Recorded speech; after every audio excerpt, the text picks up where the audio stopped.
Hey guys, just wanted to say before we start the video, thank you for sticking through my entire marathon. If you watched all 6 videos, you're a real MVP. Appreciate all of the support. With that said, we've got some ninja shows to rank. There were 7 Ninja Warrior shows that came out this year, some of which weren't even licensed by Ninja Warrior, but were definitely very heavily inspired by Ninja Warrior. Some of them were really good, some of them were really bad.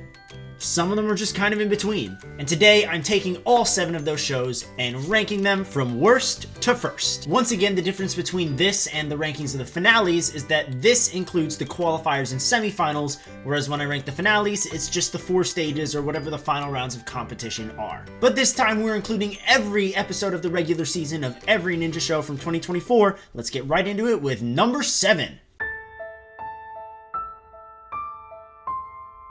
The dishonored last place spot is going to belong to Super Ninja Kids. This show was atrocious. It did one thing right, and it was make a good course. The courses were pretty sick, the design awesome, color scheme yay. Super Ninja, however, is known for its long profile pieces, and when those profile pieces are about children and you're getting into some really touchy subjects, it gets really uncomfortable to watch. It then gets more uncomfortable because the kids are frequently having panic attacks or throwing tantrums when they fall off an obstacle or lose a race and get eliminated, so it's just, oh.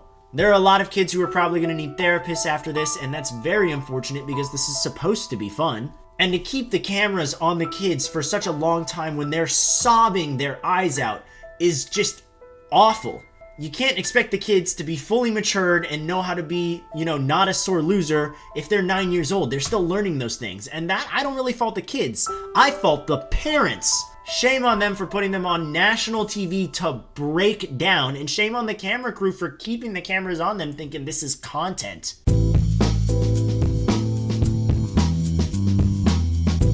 Number 6 is another unlicensed ninja show. This one is from Iran. It's called Garemon, or The Hero's Road. It's a head-to-head bracket-style tournament where every round the course gets a little bit longer, and I really like that aspect of it.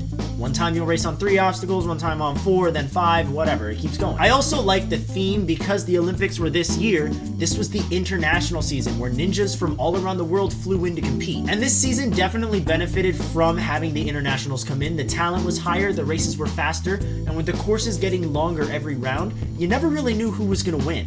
There was a combo of water walls and warped wall back to back. It was hilarious, I loved it. But the fact of the matter is the profile pieces are very, very long. Not only that, but when they're racing, the editing is very, very off. The announcers suddenly start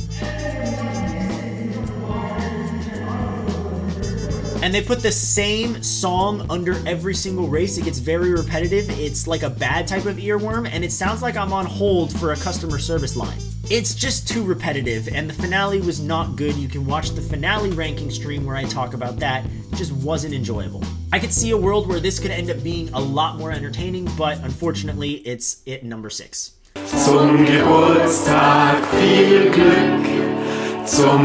At number 5 is the first licensed show of this year. It is Ninja Warrior Germany Season 9. Now, I quite enjoyed the finale of Ninja Warrior Germany Season 9. I thought it was very fun. You can see that when I rank the finales, as well as in my review of the season, which is still up. But the qualifiers specifically really dragged it down. The courses were a little bland, everything was nerfed, everything was smaller, and it just wasn't as fun.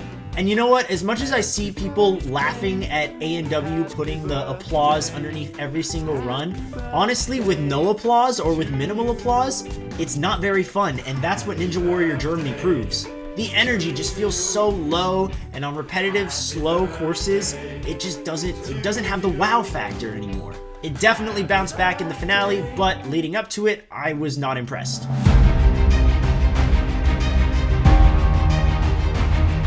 Smack dab in the middle at number 4 is the last of our unlicensed shows. This is Super Ninja Season 3. As I said in my review of Super Ninja 3, they do a great job with the scaling. Giant obstacles, great camera angles, very dramatic, intense stuff going on all the time.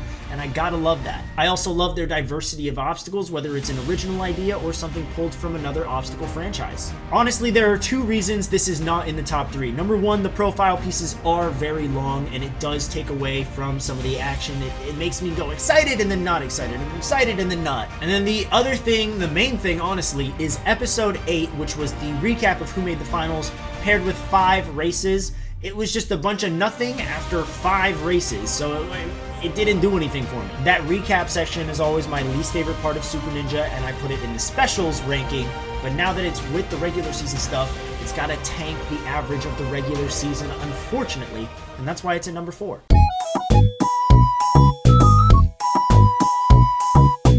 Kicking off our podium, taking the bronze medal, is Ninja Warrior Poland Season 9. I liked the finale of Ninja Warrior Poland Season 9. It had an intense ending. The courses were alright.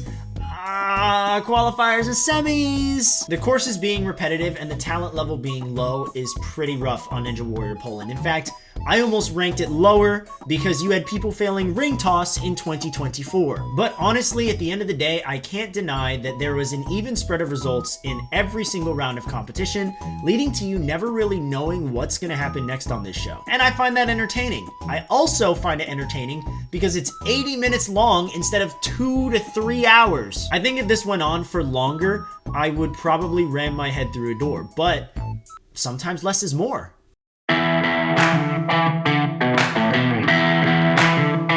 Taking the silver medal this time around is American Ninja Warrior Season 16. I'll be honest, Season 15 didn't give me a lot of hope that Season 16 was going to be this great season or anything. But honestly, I think a lot of it came down to the semifinals and Vegas for me that made me feel comfortable putting this in number 2. The qualifiers weren't anything bad, but they weren't anything to make it stand out. There just weren't any classic A&W moments from the qualifiers in my opinion, whereas other seasons I can identify classic moments. But the semifinals had much better races this time around, so it was much more entertaining to watch. Vegas was much more stacked, had some shocking fails across all stages, very good highs and lows from an entertainment value standpoint, and honestly, I really enjoyed the entire second half of A&W 16. And the qualifiers didn't do anything terrible for me to tank it, which automatically puts it higher than all the other shows, hence number 2.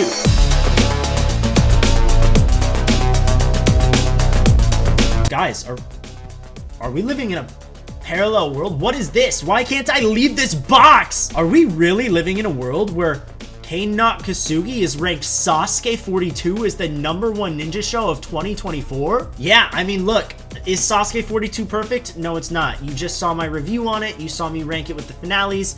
And, you know, you'd see that with the finales, it's not number 1. I enjoy watching the finales of some of the other ninja shows more than I enjoyed watching Sasuke 42. But Sasuke 42 has the benefit of not having qualifiers or semifinals. What you see is what you get with Sasuke, and what we got was something that I thought was pretty decent and definitely didn't have as offensive lows or highs as some of these other shows on the list. There are memorable and fresh moments from each and every single stage of Sasuke 42, and while I don't think it's perfect, again, I'll say it again, it's not perfect, it is still better than all of the other regular seasons when I have to compare them. And if I combine this with like the Sasuke trials or something like that, this would go way lower, but that's not the qualifiers like that. It's not the same thing. Sasuke is 4 stages.